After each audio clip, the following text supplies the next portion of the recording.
let's talk about persuasion. It's one of those skills that can just open doors in your career, in your life, you name it. But what if everything you thought you knew about it was wrong? Today, we're going to dive deep and explore how you can master the science of influence. All right, so here's the good question, right? Is persuasion just some rare talent that only a few lucky people are born with? Or is it a skill, something that anyone, and I mean anyone, can learn, practice, and get really, really good at? You know, for the longest time, we've been told that persuasion is an art form, something mysterious and intuitive. But what if it's not? What if it's actually a science? A science with clear frameworks, with principles that literally anyone can learn and apply to become more influential. Well, that's exactly what we're going to break down in this explainer. Okay, so first things first, we have to tackle a huge myth. Because what most of us think of as persuasion, yeah, it's not really persuasion at all. So, on one side, you've got what we can call ad speak. And you know the stuff. It's all hype, vague claims, and frankly, a lot of emotional manipulation just designed to sell you something. But on the other side, that's professional persuasion. And this is totally different. It's not about selling. It's about learning and negotiating. It's a process of genuinely understanding the other person's needs so you can find creative solutions where everybody wins. And that is the kind of persuasion we're aiming for. All right, so how do we actually get there? Well, we need a plan, right? A kind of blueprint. So let's look at two foundational frameworks that are going to be the building blocks for any persuasive message you create from now on. First up is a real classic, the AIDA model. And trust me, it's a classic for a reason. Think of it like a 4-step journey. First, you grab their attention. Then, you build their interest by showing them, hey, this is why this matters to you. From there, you create desire by really highlighting the benefits. And finally, and this is key, you give them a clear, simple call to action. It's basically a roadmap for getting that yes. Okay, so AIDA gives us the how, the structure. But what about the what? What do you actually put in that structure?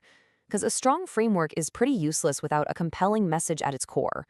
And for that, believe it or not, we're going to turn to the ancient Greeks, specifically a guy you've probably heard of, Aristotle. So, Aristotle gave us these 3 pillars that hold up any powerful argument. First, you've got ethos. That's your credibility. Bottom line, why should they trust you? Then there's pathos, the emotional appeal. This is the big one. Why should they care? And finally, you have logos. This is your logic, your facts, your data, your evidence. And here's the secret sauce. The most persuasive messages don't just lean on one of these. Nope, they skillfully blend all 3 to win over both hearts and minds.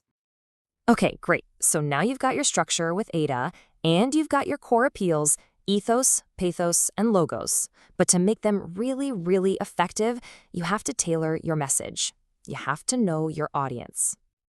And the very first thing you need to figure out is their level of involvement.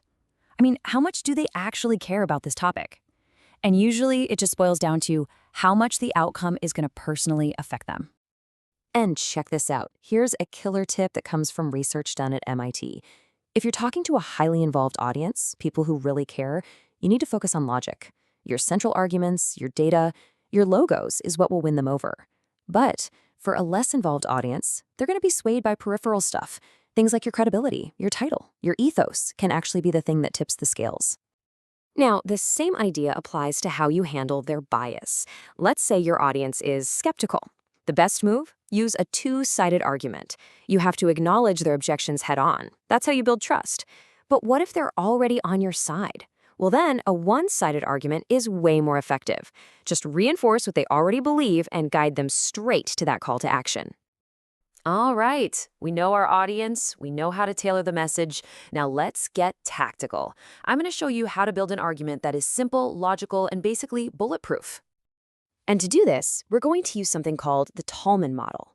It was developed by a philosopher named Stephen Tolman, and it's this brilliant, simple method for breaking any argument down into its 3 essential parts. It forces it to be logical from the ground up. So here are the 3 core components. First, you have the claim.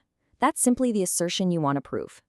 Next up are the grounds. Think of this as your evidence, your facts, your data. And finally, you have the warrant. Now this is the important one. It's the logical and often unspoken assumption that connects your evidence to your claim. Okay, let's put it into action with a super simple example. First, the claim, there's a dog nearby. All right, so what are your grounds for that? What's your evidence? Well, I hear barking. And finally, what's the warrant that connects the barking to the dog? It's that simple, unspoken truth. Dogs bark. Claim, grounds, warrant. It almost seems too simple, right? Childishly simple, even. But that is its power. Your job as a persuader is to make sure that the link, the warrant, between your grounds and your claim is just as rock solid as dogs bark. If it is, guess what? Your argument is sound. So, we've covered a lot. We now have the tools to build a really powerful, persuasive case.